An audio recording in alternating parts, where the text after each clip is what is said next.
ಎಲ್ಲರೂ ನಮಸ್ಕಾರ. ನೀವು ನೋಡ್ತೀರಾ ರೊಕ್ಕ ಟೆಕ್ ಯೂಟ್ಯೂಬ್ ಚಾನಲ್. ನಾನು ನಿಮ್ಮ ನಾರಾಯಣ್. ಸೊ ಇವತ್ತಿನ ವಿಡಿಯೋದಲ್ಲಿ ಅದ್ರ ಬಗ್ಗೆ ತಿಳಿಸ್ಕೊಡ್ತೀನಿ. ಅಂದರೆ ಗ್ಯಾನ್ ಟಿ ವಿ ಅಪ್ಲಿಕೇಶನಲ್ಲಿ ಅಕೌಂಟನ್ನು ಕ್ರಿಯೇಟ್ ಮಾಡಿ ಹೇಗೆ ಯೂಸ್ ಮಾಡುವಂತ ನಾನು ನಿಮಗೆ ತಿಳಿಸ್ಕೊಡ್ತೀನಿ. ವಿಡಿಯೋವನ್ನು ಸ್ಕಿಪ್ ಮಾಡಿದೆ ಕೊನೆ ತನಕ ನೋಡಿ.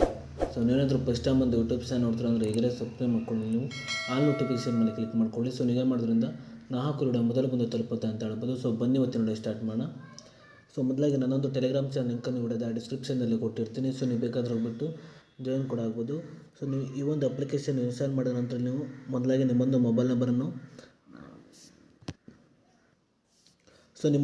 ನಂಬರಿಂದ ಲಾಗಿನ್ ಆಗಿ ನಂತರ ನಿಮಗೆ ಬೇಕಾದ ಲ್ಯಾಂಗ್ವೇಜನ್ನು ನೀವು ಸೆಲೆಕ್ಟ್ ಮಾಡ್ಕೊಳ್ಳಿ. ಸೊ ನಾನು ಮೊಬೈಲ್ ನಂಬರಿಂದ ಲಾಗಿನ್ ಆಗ್ತಿದ್ದೇನೆ. ಸೊ ನಿಮ್ಮ ಮೊಬೈಲ್ ನಂಬರಿಂದ ಲಾಗಿನ್ ಆದ ನಂತರ ನೀರು ₹10 ಓಪನ್ ಆಗುತ್ತೆ ಅಂತ ಹೇಳ್ಬೋದು. ನಂತರ ನೋಡ್ತಿರ್ಬೋದು ನಿಮಗೆ ಇಲ್ಲಿ 3 ಡೇ ಫ್ರೀ ಟ್ರಯಲ್ ಅಂತ ಒಂದು ಆಪ್ಷನ್ ಇದೆ. ಸೊ ಅದ್ರ ಜೊತೆಗೆ ನೋಡ್ತಿರ್ಬೋದು ನೀವು ಕೆಳಗಡೆ ಸ್ಟಾರ್ಟ್ ಟ್ರಯಲ್ ನೌ ಅಂತ ಒಂದು ಆಪ್ಷನ್ ಇದೆ. ಸೊ ಎಲ್ಲ ನೋಡ್ತಿರ್ಬೋದು. ಸೊ ನೀವು ಇದ್ರ ಮೇಲೆ ಕ್ಲಿಕ್ ಮಾಡ್ಕೊಳ್ಳಿ.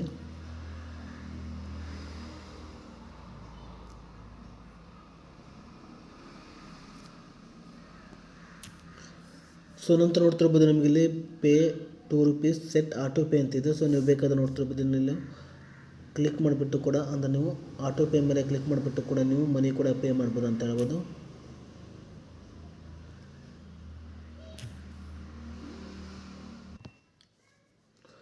ಸೊ ನಂತರ ಈ ರೀತಿ ₹10 ಓಪನ್ ಆಗುತ್ತೆ ಅಂತ ಹೇಳ್ಬೋದು. ಸೊ ಇಲ್ಲಿ ನೋಡ್ತಿರ್ಬೋದು ಇಲ್ಲಿ ನೀವು ಸಬ್ಸ್ಕ್ರಿಪ್ಷನನ್ನು ಪಡ್ಕೊಂಡ ನಂತರ ನೋಡ್ತಿರ್ಬೋದು. ಸೊ ಈ ಒಂದು ಕೋರ್ಸನ್ನು ಕೂಡ ನೀವು ನೋಡ್ತಿರ್ಬೋದು, ಅಂದರೆ ಈ ಒಂದು ವಿಡಿಯೋವನ್ನು ಕೂಡ ನೀವು ವಾಚ್ ಕೂಡ ಮಾಡ್ಬೋದು ನೋಡ್ತಿರ್ಬೋದು.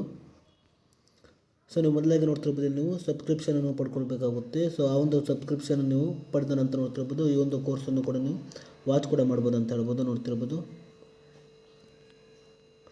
ಸೊ ನೀವು ಈ ರೀತಿಯಾಗಿ ಈ ಒಂದು ಅಪ್ಲಿಕೇಶನಲ್ಲಿ ನೋಡ್ತಿರ್ಬೋದು ಈ ರೀತಿಯಾಗಿ ನೀವು ಅಕೌಂಟನ್ನು ಕ್ರಿಯೇಟ್ ಮಾಡಿ ಈ ರೀತಿಯಾಗಿ ನೀವು ನೋಡ್ತಿರ್ಬೋದು ಕೋರ್ಸನ್ನು ನೀವು ವಾಚ್ ಮಾಡ್ಬೋದು ಅಂತ ಹೇಳ್ಬೋದು. ಸೊ ಇಷ್ಟೇ ಇವತ್ತಿನ ವಿಡಿಯೋ ಸ್ವಲ್ಪನಾದರೂ ಇಷ್ಟ ಆಗಿದ್ರೆ ಪ್ರಿಯಾಗಿ ಸಬ್ಸ್ಕ್ರೈಬ್ ಮಾಡ್ಕೊಳ್ಳೋ ಲೈಕ್ ಮಾಡಿ. ಮತ್ತೆ ಮುಂದೆ ಸಿಗೋಣ. ಜೈ ಹಿಂದ್, ವಂದೇ ಮಾತರಂ.